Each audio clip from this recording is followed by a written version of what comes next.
नमस्कार। आज के इस वीडियो में आप सभी का स्वागत है। मैं हूं अजय चौहान। कल्कि अवतार को लेकर के कयास लगाए जा रहे हैं और कैलकुलेशन किए जा रहे हैं।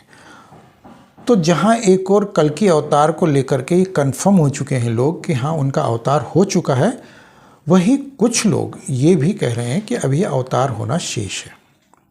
जो भी हो, हम उससे हट करके थोड़ी सी ऐसी जानकारी देंगे कि यदि हम ये कहें कि अवतार हो चुका है या फिर होने भी वाला है, तो उसके बारे में ये कहा जाता है कि यदि कल्कि अवतार हो चुका है तो वो कहाँ पर हुआ होगा।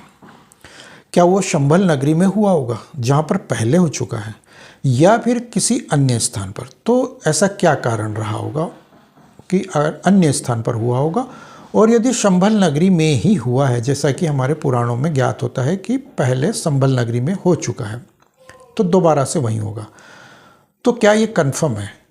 तो इन सब विषयों पर अगर हम बात करेंगे तो हमारे सामने नतीजा निकलेगा कि यदि ये घटनाएं, जो ये चौथा युग चल रहा है, सतयुग, त्रेता, द्वापर और कलयुग, फिर से इसी प्रकार से ये जो चक्र चलता है, तो फिर से सतयुग, यानी कि अगर अभी कलयुग समाप्त हो जाएगा और 5-10 साल 20 साल में सतयुग दोबारा आएगा, तो फिर वो सतयुग आएगा, तो फिर वो त्रेता, द्वापर और फिर से कलयुग आएगा। तो अभी जो कल्कि का अवतार होगा या जो हो चुका है, वो अगली बार फिर से होगा, यानी भगवान विष्णु जो है कल्कि अवतार में दोबारा से आएंगे, यानी तीसरी बार से आएंगे। तो ये क्रम चलता रहता है। अब यदि पिछली बार यदि कल्कि का अवतार हो चुका था, तो इसका मतलब उससे भी पहले हुआ होगा और फिर उससे भी पहले हुआ होगा। हर चौथे युग में, कलयुग में, हर चौथे युग को कलयुग कहा जाता है। तो वो पता नहीं ऐसे कितने युग बीत गए, कलयुग, जिनमें कल्कि के अवतार हो चुके होंगे। तो उन सब के रिकॉर्ड्स तो हमारे पास नहीं है फिलहाल, लेकिन हम ये कहेंगे कि हाँ, पिछला जो युग बीता उसमें कल्कि का अवतार हो चुका है। उसी के आधार पर हम इसको कल्कि कहते हैं।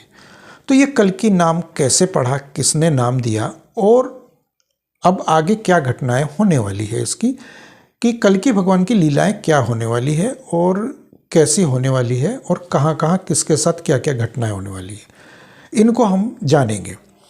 लेकिन इससे पहले हम ये बता दें कि जो हम जानेंगे ये घटनाएं इससे पहले चौथा जो कलयुग गया है उसमें घटित हो चुकी है, तभी तो ये घटनाएं आगे बढ़ रही है। ठीक उसी प्रकार से जिस प्रकार से कि द्वापर युग में भगवान कृष्ण ने कारावास में जन्म लिया और उसके बाद कृष्ण ने उनको ढूंढा, वो कंस ने उनको ढूंढने का प्रयास किया कि वो कहाँ हैं, लेकिन वो नहीं मिले। बहुत बाद में जाके कृष्ण ने स्वयं ही उनको फिर उनके पास पहुँचे। इसी प्रकार से अभी फिर वही घटनाएं घटित होंगी। तो क्योंकि त्रेता युग का अगर हम उदाहरण देखें तो वहाँ पर दुश्मन बहुत दूर था और उसको ये ज्ञात नहीं था, क्योंकि वो इतना घमंड में चूर हो चुका था कि वो अजेय है और अमर है। इसलिए वो निश्चिंत था कि वो अपने शत्रु को ढूंढे, या फिर ऐसी कोई भविष्यवाणी भी नहीं हुई होगी कि तुम्हारा शत्रु या तुम्हारा जो है तुम्हें मारने वाला जन्म ले रहा है या ले चुका है। तो इसलिए वहाँ पर वो घटनाएं नहीं घटी। लेकिन द्वापर युग में वो घटनाएं घटी, जिनको हम कहते हैं कि कंस ने कृष्ण की खोज की बहुत ज़्यादा, ताकि वो शत्रु को समाप्त कर दे और अमर हो जाए। उसी प्रकार से आज भी यदि हम कहें कि कल्कि अवतार ले रहे हैं, तो उनके शत्रु भी होंगे बहुत, क्योंकि वो क्या करने वाले हैं, कैसी घटनाएं करने वाले हैं, कैसी लीलाएं करने वाले हैं, क्या क्या घटित होने वाला है, ये जानकारी जो ज्ञात हो रही है वर्तमान में, वो ये है कि कई लोगों के चैनल डिलीट करवाए गए हैं। वो जैसे अमेरिका के द्वारा, रूस के द्वारा और चीन के द्वारा। तो ये घटनाएं घटित हो रही हैं। इसका मतलब ये है कि कुछ बड़ा होने वाला है, तो वो जानते होंगे। तो कुछ वो चैनल यूट्यूब के डिलीट करवाए गए हैं जिनमें ये भविष्यवाणी की गई थी कि सटीक तरीके से कि कल्कि क्या क्या करने वाले, कहाँ कहाँ क्या करने वाले, और कौन शत्रु है कौन नहीं है। तो उसी आधार पर वो डिलीट करवाए गए हैं, जो मेरी जानकारी में है। इसके बाद ये आता है कि यदि कल्कि अवतार हुआ है तो ये भी ज्ञात होगा कि उनको शत्रु ढूंढ रहे हैं, और शत्रु ढूंढ रहे हैं तो इसका मतलब ये है कि वो जिस क्षेत्र में जन्म लेने वाले हैं या लिया है वहाँ पर अटैक होगा, हमला होगा, तो उनको समूल नष्ट करने का प्रयास किया जाएगा। ये भी हो सकता है। तो ऐसे में क्या हम ये मान सकते हैं कि कल्कि भगवान उसी स्थान पर जन्म लेंगे, या उसी स्थान पर उन्होंने जन्म लिया होगा जहाँ पर कि शत्रु ढूंढ रहा होगा? क्या वो ये बता देंगे कि मैं यहाँ पर हूँ और यहाँ पर बैठा हूँ और वहाँ पर मैंने जन्म लिया, मेरे परिवार, मेरा माता पिता, मेरे भाई बंधु वहाँ पर अभी रह रहे हैं? तो ये कोई निश्चित स्थान उन्होंने तब भी नहीं बताया था, कृष्ण ने भी नहीं बताया था, और आज भी कल्कि नहीं बताएंगे। हाँ, पिछला जो हम कहें कि शंभल नगरी का उल्लेख आता है, तो वो इससे पिछला जो कलयुग बीता है उसमें जन्म हुआ था, तो उसी के आधार पर नाम भी हमें ज्ञात है कि कल्कि अवतार हुआ था। उसी के आधार पर हमें ये ज्ञात है कि ये जो शंभल नगरी है वहाँ पर पिछला जन्म हो चुका है। तो इस बार वो जरूरी नहीं है कि वो उसी स्थान पर जन्म लें। उसी स्थान पर यदि फिर से जन्म लेंगे तो माना यह जाएगा कि सारी घटनाएं घड़ी की सुई अपने अक्ष पे उसी प्रकार से बंधी हुई है, यानी कोल्हू के बेल की तरह, तो वहीं घूमती रहेगी और कहीं नहीं जाएगी। तो इसका मतलब ये हुआ कि सब कुछ बंधा हुआ है और उसी के आधार पर चलता है। लेकिन प्रकृति में ऐसा कोई संभव नहीं है। ऐसा नहीं है कि जिस पेड़ से फल गिरा, उसका जो बीज निकला वो अंकुरित हुआ और फिर वापस उसी स्थान पर वो फिर से उगेगा। तो इसका मतलब ये नहीं हुआ। फिर इसका मतलब ये हुआ कि वो फिर वो कहीं और जाकर भी उगेगा, या 100 किलोमीटर, 5 किलोमीटर, 10 किलोमीटर या उसके आसपास के क्षेत्र में घना जंगल बन जाएगा, तो वो मतलब स्थान परिवर्तित हो जाएगा। तो इस प्रकार से वो चलता है क्रम। तो कल्कि का अवतार अब जिससे माना जाता है कि शंभल नगरी में अवतार होगा, तो शंभल नगरी, एक तो ये जो उड़ीसा में शंभल नगरी है वो जाजपुर वगैरह के कहीं पर है। दूसरा ये है कि एक उत्तर प्रदेश में बताया जा रहा है, तो ये उत्तर प्रदेश वाला बिल्कुल नहीं हो सकता। हाँ, जाजपुर उड़ीसा जो माना जा रहा है तो वो भी संभव नहीं है। लेकिन एक शंभल नगरी ये भी है जिसको कहा जाता है कि ज्ञानगंज।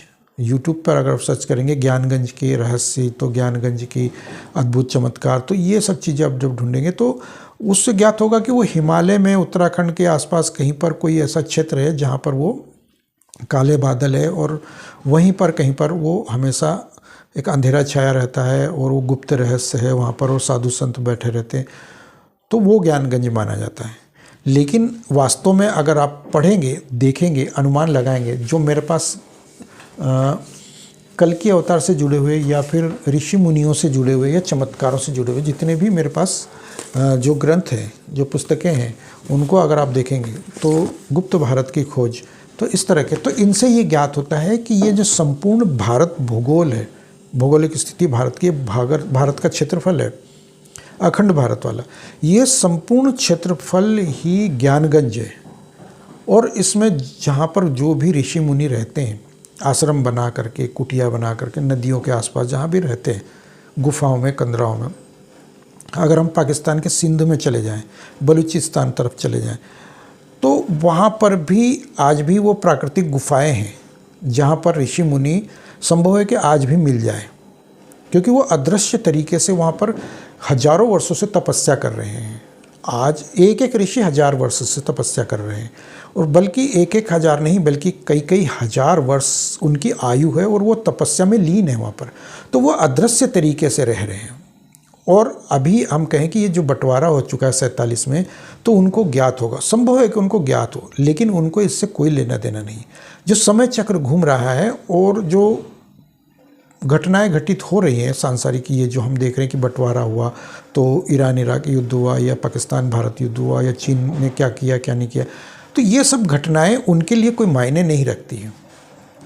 उनकी जो शक्ति है, ओरा है उनका, वो उन घटनाओं को उनसे दूर रखता है, छुपा देता है उनको घटनाओं को, या फिर उनके सामने घटित भी होता है तो वो आंख बंद करके रहते हैं, ये सब चीज़ें वो नहीं देखते, क्योंकि उनको इससे कोई मतलब नहीं। उनके हिसाब से ये सब घटनाएं जो है वो प्रकृति ने जो रचना कर दी है, ईश्वर ने जो रचना कर दी, वो सब घटनाएं अपने आप ही घटित होती रहती है। इन घटनाओं से उनको कोई लेना देना नहीं। वो जानते हैं कि वो स्वयं भी अमर नहीं है। 5000 वर्ष उनको बेशक हो गए हों, लेकिन आगे जाके 6000, 7000, 10,000, 20,000 वर्षों के बाद उनको भी कहीं ना कहीं अपना शरीर छोड़ना ही पड़ेगा। तो वो एक ऐसी उनके सामने ओरा बन जाता है कि वो इन सब चीज़ों को देख के भी अनदेखा कर देते हैं, और वो अदृश्य तरीके से वहाँ भी हम कहें कि बलूचिस्तान में भी आज भी बैठे होंगे, पहाड़ियों में बैठे होंगे, हिमालय की पहाड़ियों में बैठे होंगे, हम कहें कि नर्मदा नदी के किनारे वो बैठे होंगे, या फिर हम कहें कि अफ़गानिस्तान की पहाड़ियों में बैठे होंगे। शक्तिपीठ अफ़गानिस्तान में भी वहाँ पर हम देखें तो वहाँ पर भी है। तो वो शक्तिपीठ बेशक आज वो उसको समाप्त कर दिया गया, नष्ट कर दिया गया और उसका अस्तित्व मिटा दिया गया, लेकिन वहाँ की पहाड़ियों में, गुफाओं में हम कहते हैं कि प्राचीन समय के अवशेष आज भी मिलते हैं। तो उन गुफाओं में हो सकता है कि आज भी वो लोग वहाँ पर तपस्या में लीन हो, क्योंकि आधुनिक समय में अफ़गानिस्तान ये बना या इन शक्तियों ने जो वहाँ पर घेरा मलेच्छों ने डाल दिया, तो ये तो आधुनिक समय का है, और वो प्राचीन, अति प्राचीन समय से वहाँ पर तपस्या में लीन है। उनको इससे कोई फ़र्क नहीं पड़ता। यदि वो वहाँ से छोड़ करके वापस भारत भूमि पर आएंगे भी, हिमालय में जाएंगे भी, तो भी वो अदृश्य तरीके से आएंगे जाएंगे। यानी कि कुछ ऐसी जड़ी बूटियाँ होती हैं, या कुछ ऐसे खा लेते हैं, या लेप कर लेते हैं, या कुछ इस प्रकार का अपना ओरा बना लेते हैं कि वो अदृश्य हो जाते हैं। तो अगर मैं कहूँ कि अफ़गानिस्तान के किसी पहाड़ी कंदरा में बैठा हुआ एक ऋषि है, मुनि है, वो यदि अभी इलाहाबाद में जो बनारस में जो कुंभ लगने वाला है, उसमें यदि वो आना चाहते हैं, तो वो वहाँ से पैदल चल करके यहाँ पर आ जाएंगे, और कोई वीज़ा, पासपोर्ट उनको, या कोई रोक टोक, कोई आतंकवादी सेना, कोई उनको रोक नहीं पाएगा, क्योंकि वो आराम से आते हैं, आराम से जाते हैं। क्योंकि आज भी हमारे ऋषि मुनि ऐसे हैं जो चीन की सीमा में जाते हैं, तपस्या में लीन होते हैं, बैठे रहते हैं, और वहाँ से आते भी हैं। और कई ऐसी घटनाएं भी हुई हैं जिसमें चीन के सैनिक कहते हैं कि अरे कोई आ रहा है, आहट आ रही है, कोई लोग दिख नहीं रहे हैं, लेकिन उनकी आहट आ रही है कि हमारे पास से कोई निकल के गया है, और वापस इधर भी आ रहा है और उधर भी जा रहे हैं। तो ये घटनाएं बहुत बार हुई है, ऐसी घटनाएं, क्योंकि हमारा मीडिया इन सब चीज़ों को उजागर नहीं करता, लेकिन विदेशी मीडिया इन चीज़ों को उजागर करने का प्रयास करता है। हमारी शक्तियों को हमारा ही मीडिया प्रसारित नहीं करता है। ये हमारा दुर्भाग्य है, क्योंकि ये घटनाएं होती हैं। तो उसी प्रकार से हम कहें कि अफ़गानिस्तान की पहाड़ियों में बैठा हुआ कोई संत इलाहाबाद के कुंभ में आएगा, घंटे, 2 घंटे, 4 घंटे के लिए आएगा और फिर चला जाएगा।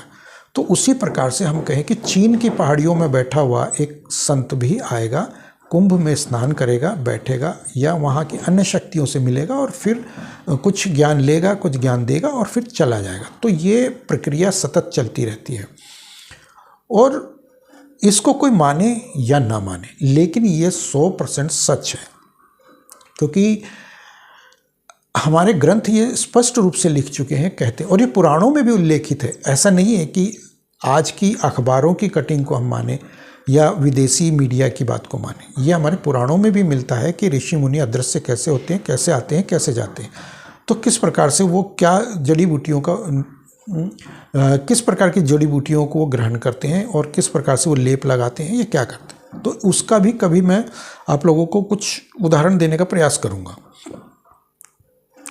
और दूसरी बात यह है कि हमारी पृथ्वी पर जो सांसारिक तरीके से, ये सांसारिक रूप वालों के लिए, आम आदमी के लिए स्वर्ग और नर्क की जो रचना की गई है, वो कहाँ पर है, उसका भी मैं उल्लेख करूँगा। तो जो मैं बताने का प्रयास कर रहा हूँ वो यही है कि हमारे ऋषि मुनि उन क्षेत्रों से भी आते हैं, आज भी आते हैं, और इसको जब आप पढ़ेंगे तो आप दंग रह जाएंगे। क्योंकि मेरे पास ये जो पुस्तक है एक, ये भी कुछ इसी तरफ इशारा करती है, पॉल ब्रंटन की है, अगर आप लेना चाहें तो। ये विदेशी मूल का पत्रकार था, संपादक रहा वो, और इसने आज़ादी से पहले इस पुस्तक की रचना की थी। भारत में आकर के ये गली गली भटका, साधु संतों से इसने जानकारी जुटाई।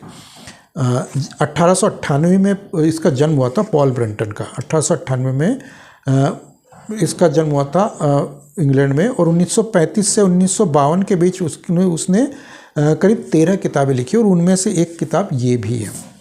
और इसमें उसने भारत के कई साधु संतों के बारे में उल्लेख किया है, शंकराचार्यों के बारे में भी उल्लेख किया है, और कई ऐसे साधारण साधु संतों से भी मिला हो, लेकिन उनका भी उल्लेख इसने चलते चलते किया है। लेकिन कुछ जैसे नीम करोली बाबा का भी इसमें उल्लेख है, तो ऐसे देवरा बाबा का भी इसमें उल्लेख है। तो वो जो प्रसिद्ध हुए हैं वो साधु संत, वो इसी पुस्तक के बाद यूरोप में, अमेरिका में जब ये छपी है वहाँ पर अंग्रेजी भाषा में अपनी मूल अनुवाद में छपी है, तो तभी जाकर के वो साधु संत प्रसिद्ध हुए हैं। और इसमें उल्लेख किया गया बाकायदा इन सब चीज़ों का, इन घटनाओं का। तो अगर आज कल्कि भगवान आ रहे हैं तो वो इन सब घटनाओं को कंट्रोल करने के लिए, काबू करने के लिए ही आ रहे होंगे। कि हो सकता है कि समय अवधि युग परिवर्तन की अभी और बढ़ा दी जाए। तो बाकी हम देखते हैं कि क्या होता है और कैसे होता है। यदि होगा तो हमारी आंखों के सामने होगा, और हम में से कौन बचेगा कौन नहीं, है तो आने वाला समय बताएगा। तो मिलते हैं अगले वीडियो में। यदि आप लोगों को मेरी ये जानकारी और मेरी ये विचार अच्छे लगते हो तो कृपया कमेंट बॉक्स में मुझे जरूर बताएं। मिलते हैं अगले वीडियो में, तब तक के लिए जय श्री राम।